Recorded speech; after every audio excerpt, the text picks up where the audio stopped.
Hello dear students, good morning. I am your maths new teacher and my name is Amarjeet Patel.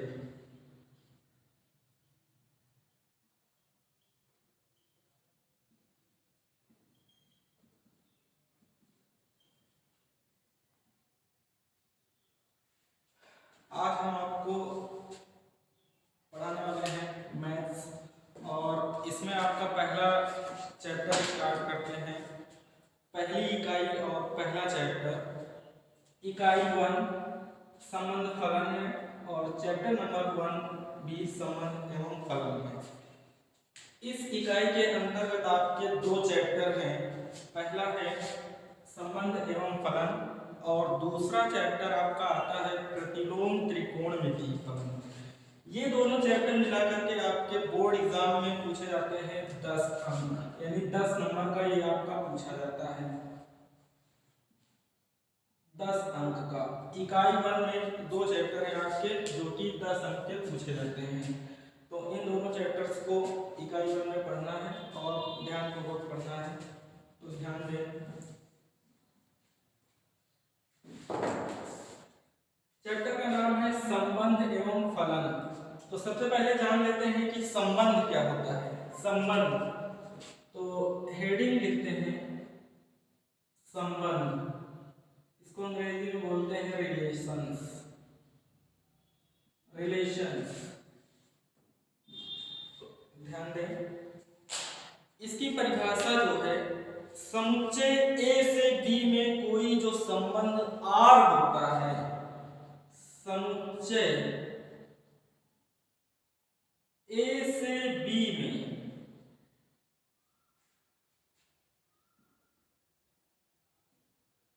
कोई संबंध R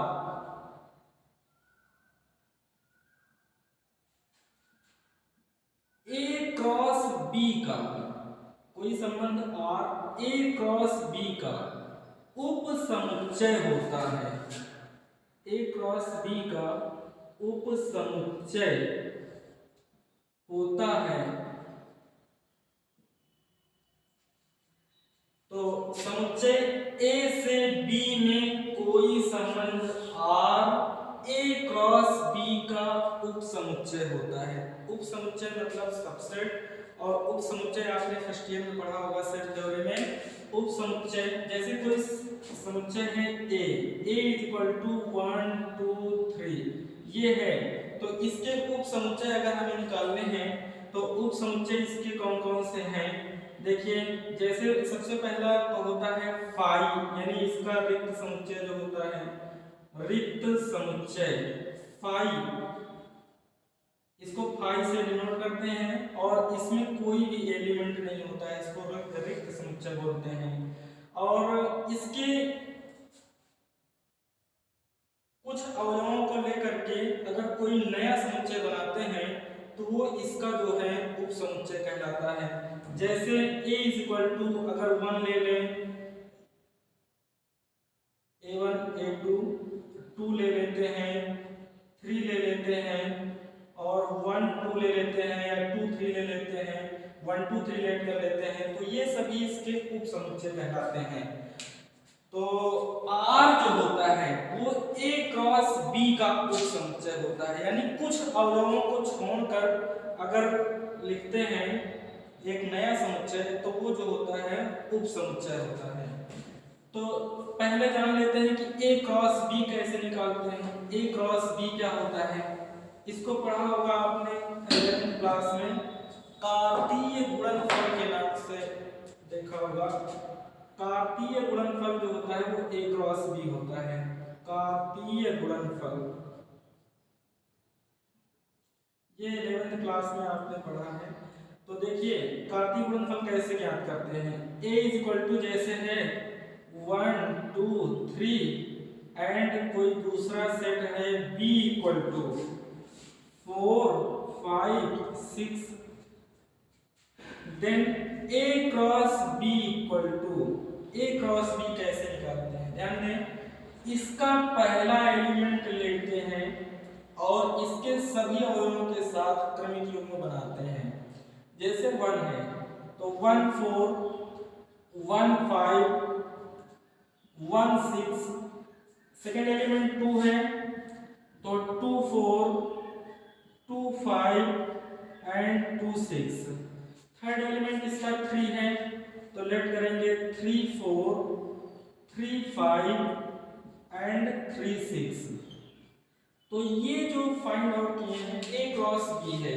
A cross B निकालने के लिए जो है जैसे a इक्वल टू 1 2 3 आपका सेट है और b इक्वल टू 4 5 6 है, तब a cross b equal to होता है 1 4। जैसे इसका पहला एलिमेंट 1 है तो 1 के साथ इसके सभी अवयवों का क्रमिक युग्म बनाएंगे। फिर सेकंड एलिमेंट 2 है, 2 के साथ इसके सभी अवयवों का क्रमिक युग्म ऑर्डर्ड पेयर बनाएंगे। और इसका थर्ड एलिमेंट जो 3 है उसके साथ भी इसके सभी अवयवों का क्रमिक युग्म बनाएंगे और ऑर्डर्ड पेयर। अगर इसमें और कोई एलिमेंट होता तो उसके साथ भी इसके सभी अवयवों का जो है क्रमिक युग्म बनाते। तो ये आता है a क्रॉस b। तो जो r होता है, r जो संबंध r है ये a क्रॉस b का ही उपसमुच्चय होता है। r जो है a क्रॉस b का उपसमुच्चय होता है। जैसे यहाँ पे r मान लीजिए लिखते r इक्वल टू हो सकता है 1 4 1 5 एंड 1 6 हो सकता है। ये आपका हो सकता है और कुछ भी हो सकता है। इसका इसके जितने भी उपसमुच्चय हैं वो सभी के सभी r हो सकते हैं, r हो जाएंगे। तो ध्यान दें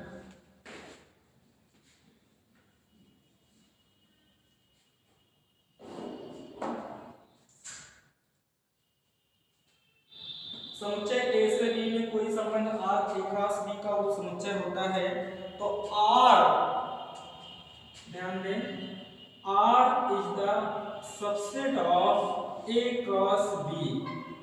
Therefore implies r समुच्चय a से b में एक संबंध है। r समुच्चय a से b में एक संबंध है। r जो है समुच्चय a से b में एक संबंध है। ये संबंध की परिभाषा है। संबंध की परिभाषा के अनुसार जो है r जो रिलेशन होता है वो a क्रॉस b का उपसमुच्चय होता है और a कोई समुच्चय है, b नॉन एम्प्टी कोई समुच्चय है। इनका अगर कोई आप कार्तीय गुणनफल क्रॉस भी निकालते हैं तो उसका उपसमुच्चय जो होगा वो संबंध r होता है। तो ध्यान दें यदि पॉइंट है यदि a एवं b कोई अरिक्त परिमित समुच्चय है, परिमित समुच्चय है, तब a क्रॉस जिनमें क्रमशः m एवं n अवयव है, समुच्चय है जिनमें क्रमशः m एवं n अवयव है,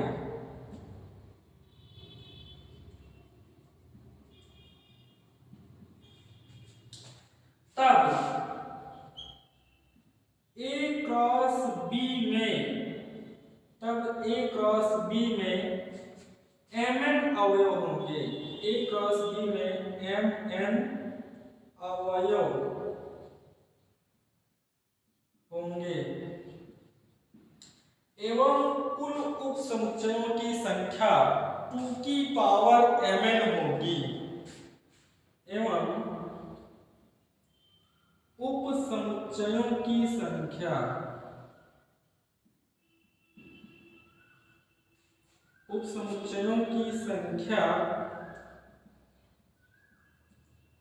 2 की पावर mn होगी।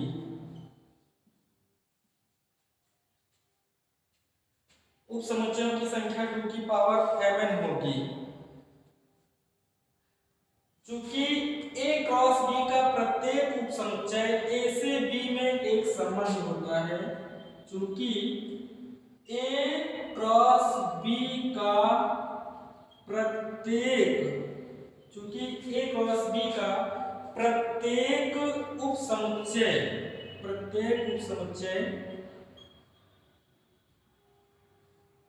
ए से बी में एक संबंध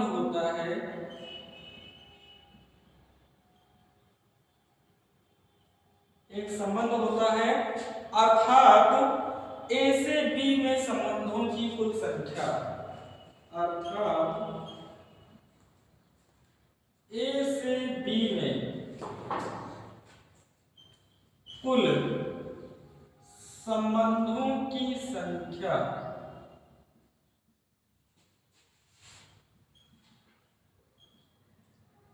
2 की पावर mn होगी, 2 की पावर mn होगी। तो ध्यान दें, फॉर एग्जांपल जैसे कोई समुच्चय A है, यदि A is equal to, let कर लेते हैं 1 2 3 एंड समुच्चय B is equal to A B small, let कर लेते हैं। तो number of elements in set of A देखें तो ये 3 है, 1 2 3 एलिमेंट हैं, and number of elements in set of B देखें तो 2 है। अगर पूछा जाए कि ए से बी में कुल संबंधों की संख्या बताइए, तो ए से बी में कुल संबंधों की जो संख्या हो जाएगी, तो ध्यान दें ए से बी में कुल संबंधों की संख्या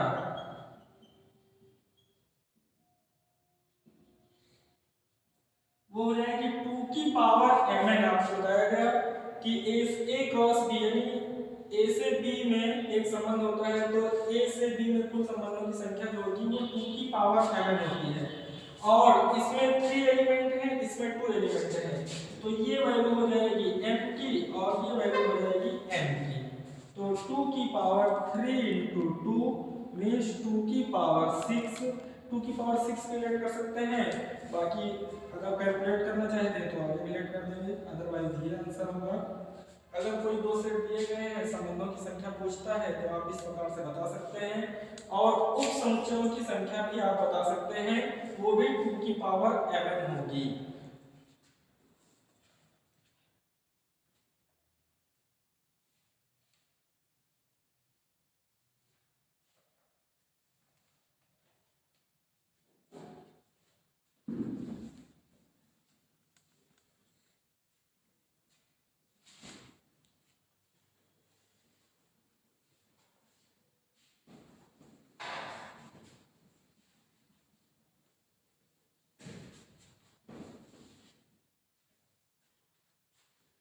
देखिए 2 पॉइंट और हैं।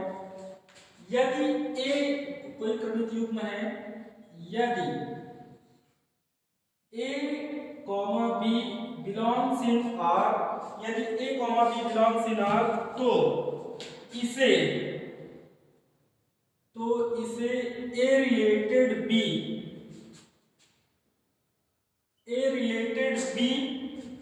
लिखा जाता है। a से b में संबंध R के द्वारा, a जो है तो इसे ARB लिखा जाता है, तथा A जो है B से संबंध R के द्वारा संबंध है, तथा A B से संबंध R के द्वारा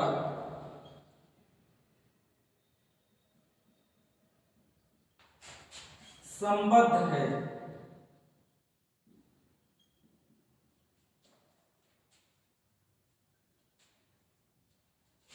दूसरा है इसी का अपोजिट, यदि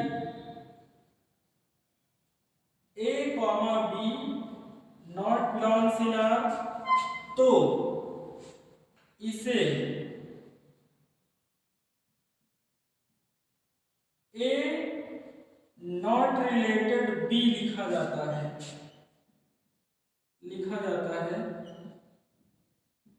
तथा ए बी से संबंध आर के द्वारा संबंध नहीं है। ए बी से संबंध आर के द्वारा संबद्ध नहीं है। ये दो पॉइंट है। यदि कोई क्रमिक युग्म A B belongs in R तो इसे A R B A related B लिखा जाता है तथा ए जो है बी से संबंध आर के द्वारा संबद्ध है। यदि A comma B not belongs in R तो इसे ए नॉट रिलेटेड बी लिखा जाता है तथा ए कॉमा ए जो है बी से संबंध आर के द्वारा संबद्ध नहीं है। तो रिलेटेड और नॉट रिलेटेड, अगर क्रॉस लगा हुआ है तो नॉट रिलेटेड।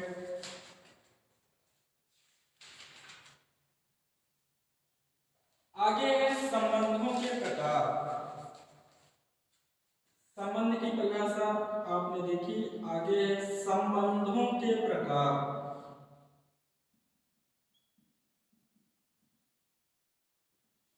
तो पहला होता है रिक्त संबंध। रिक्त संबंध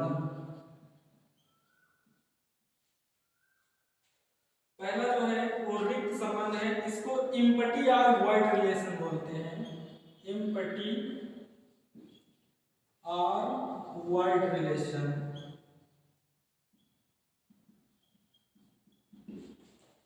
तो ये क्या होता है, ध्यान करें। रिक्त समुच्चय फाई प्रत्येक समुच्चय का उपसमुच्चय होता है। रिक्त, चूंकि जानते हैं जो रिक्त समुच्चय है इसको फाई से डिनोट करते हैं। रिक्त समुच्चय जो फाई होता है ये प्रत्येक समुच्चय का जो है उपसमुच्चय होता है। रिक्त समुच्चय फाई प्रत्येक समुच्चय का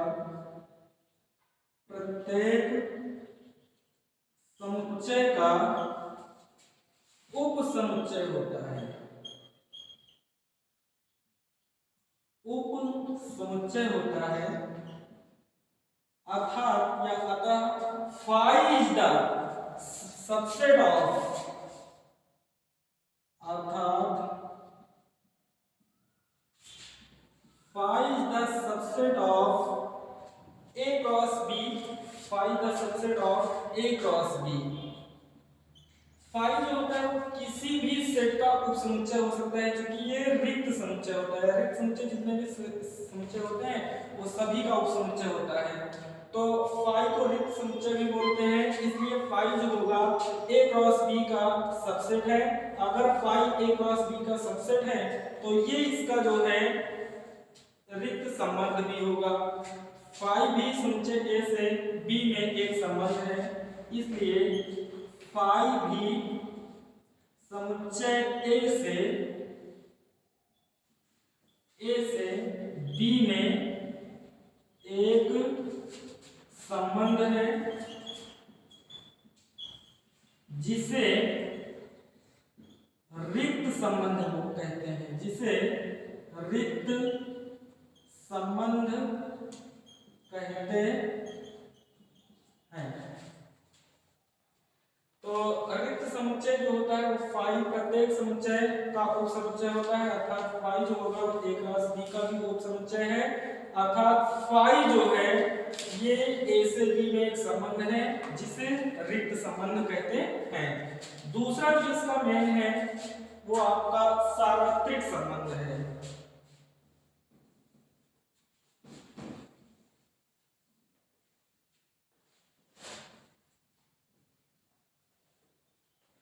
पहला रिक्त संबंध, दूसरा सार्वत्रिक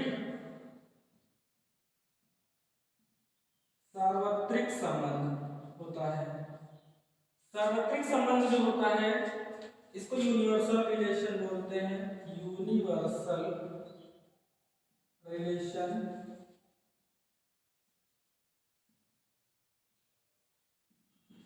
ये ध्यान इसमें करें प्रत्येक समुच्चय जो है स्वयं का उपसमुच्चय होता है। प्रत्येक, चूंकि जानते हैं ये फाइव जो होता है प्रत्येक समुच्चय का उपसमुच्चय होता है, और कोई भी समुच्चय है तो वो स्वयं का भी उपसमुच्चय होता है। यहाँ देखिए, चूंकि प्रत्येक समुच्चय स्वयं का उपसमुच्चय होता है, प्रत्येक समुच्चय स्वयं का उपसमुच्चय होता है, अर्थात A क्रॉस B, अर्थात A cross B is the subset of A cross B। जैसे A क्रॉस B है तो ये A क्रॉस B का उपसमुच्चय होगा, कोई भी समुच्चय है तो स्वयं का भी उपसमुच्चय होता है, तो A क्रॉस B जो है A क्रॉस B का उपसमुच्चय होगा। तो यहाँ पे इसलिए A क्रॉस B भी समुच्चय, A क्रॉस B भी समुच्चय A से B में, A से B में एक संबंध है, एक संबंध है जिसे सार्वत्रिक संबंध कहते हैं, जिसे सार्वत्रिक संबंध कहते हैं, सार्वत्रिक संबंध कहते हैं।